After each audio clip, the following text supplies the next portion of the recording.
Marami sa mga desserts nating mga Pilipino, ang main ingredient ay itlog.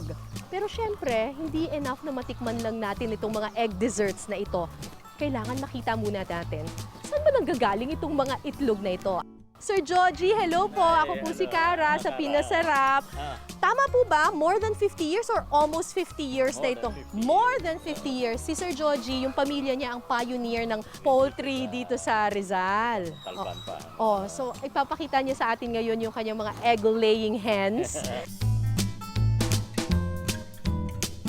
Wow! Look at this! Grabe! So usually ang production ng itlog nyo sa amin mga 11 a.m.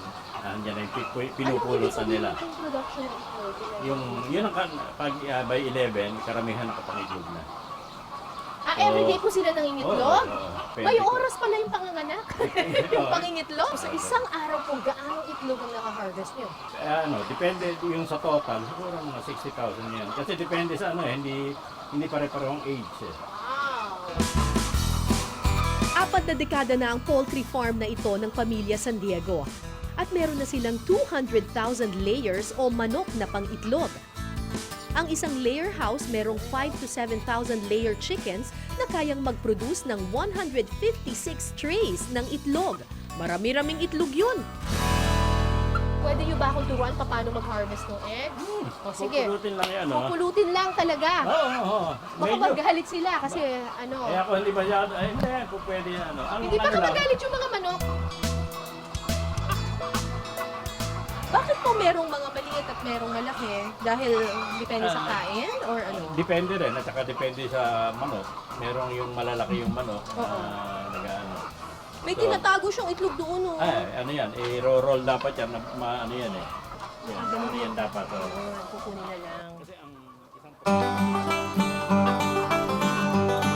O, puno na. Wala pa akong 5 minuto, oh. Nakagawa na ako ng isang tray. Okay, saan na ba ito ilalagay? ay, karang.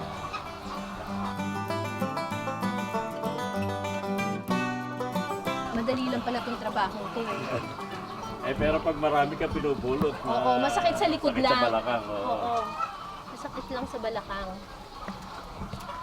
Imagine mo na, mukha siyang madali sa unang tingin, pero imagine mo na lang kung sa isang araw, 60,000 na itlog ang... Hindi, per building naman, itong building na ito, 6,000 heads eh. Uy, mainit pa to ah.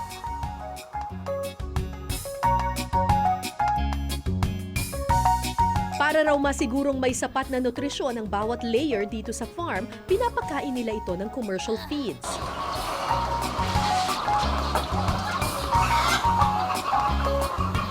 So isang ganyan lang.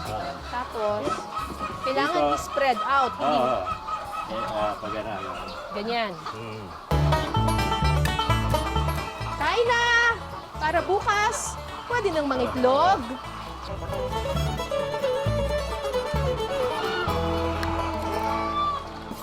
Pagkatapos natin mag-harvest ng itlog, ang gagawin natin ngayon ay titimbangin sila. Ang tawag dito ay egg grader machine. Okay, so basically itong egg grader machine, ang ginagawa niya, tinitimbang niya yung bawat isang itlog. At ang egg grader machine na ito na nagsusort ng mga itlog base sa kanilang timbang, gawang Pinoy pala. So nakikita ninyo yung bawat itlog, ayun, medium ito. I-release lang siya ng machine, depende kapag sumakto na siya doon sa weight niya. At ngayon, ilalagay na natin siya sa bawat tray. Meron ding technique sa paglalagay ng mga itlog. Kailangan yung pointed part ng itlog, yun yung nandun sa ilalim. Kasi kapag yung pointed ang nasa taas, madaling mabasag. Uy, naanuhan na ako ah.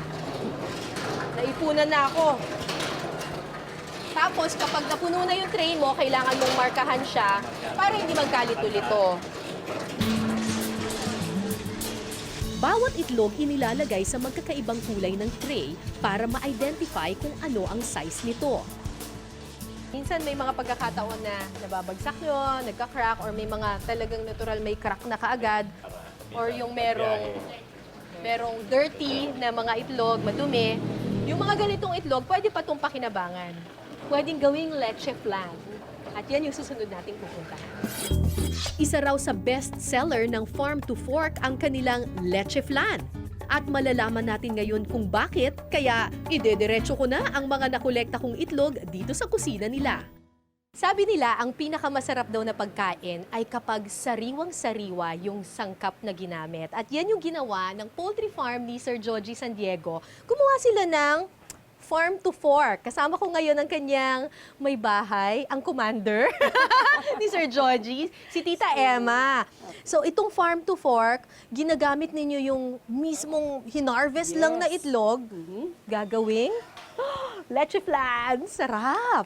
Unahin natin itong brown sugar At at ika-caramelize natin.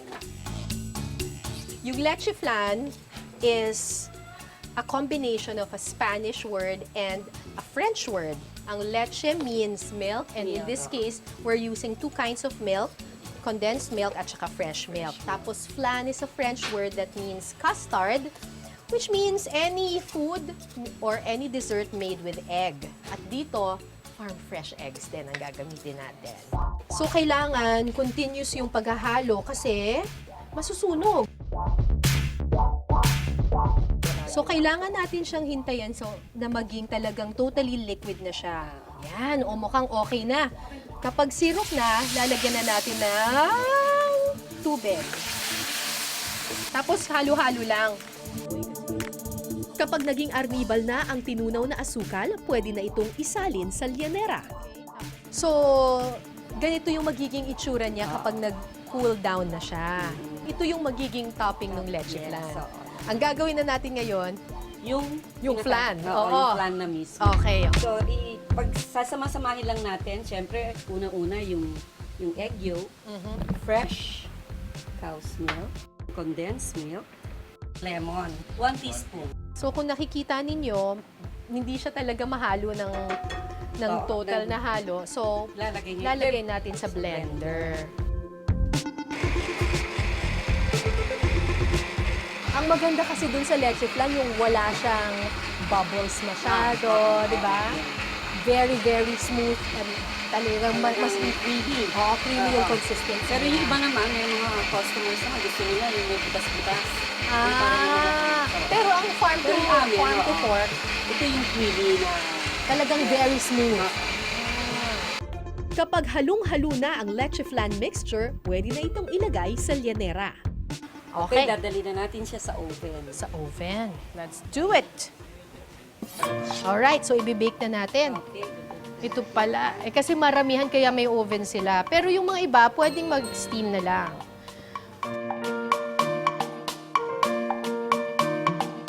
Pagkatapos ng isang oras, ready to eat na ang ating leche flan, fresh from the farm, straight to our forks. 1, 2, 3.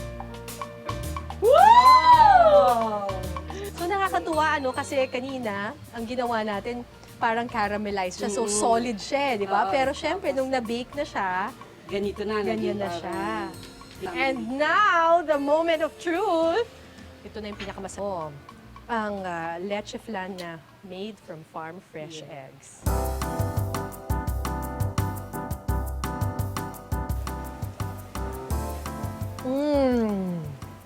Ang sarap. Ang sarap niya kasi ang lambot-lambot ng custard niya. Tapos, even na even yung Yes. consistency niya. Tapos, yung arnibal niya, alam kong it's made of sugar, pero hindi siya ganun Ganun ka ka- tamis na tamis. Oo, saktong-sakto lang. Sinasabing panahon pa ng mga Kastila nang unang makatikim ng leche flan ng mga Pilipino. When the Spaniards came to the Philippines, ang unang-unang mga bagay na kailangan nila i-promulgate para to spread Christianity was to build, of course, the churches. They would use lime, they would use egg whites, tsaka mga eggshells and mga stones to build those churches. And eventually, ang nangyari, sa sobrang dami ng egg yolks na natira sa paggawa ng mga simbahan, they have to make use ng mga egg yolks na yon sa different dessert products na meron tayo ngayon. Kaya yon, siguro dahil sa sobrang dami ng egg yolks na naiwan, they have to make use of that. Alam naman natin ng mga Pilipino, ang gusto nila, syempre, walang nasasayang. So, ang ginawa nila, ginamit nila yon to produce these desserts.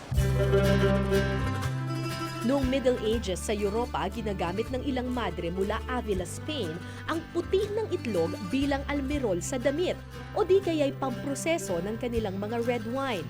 Samantalang ang pula ng itlog naman, hinahalo nila sa ilang pampalasa at fresh milk para gawing minatamis.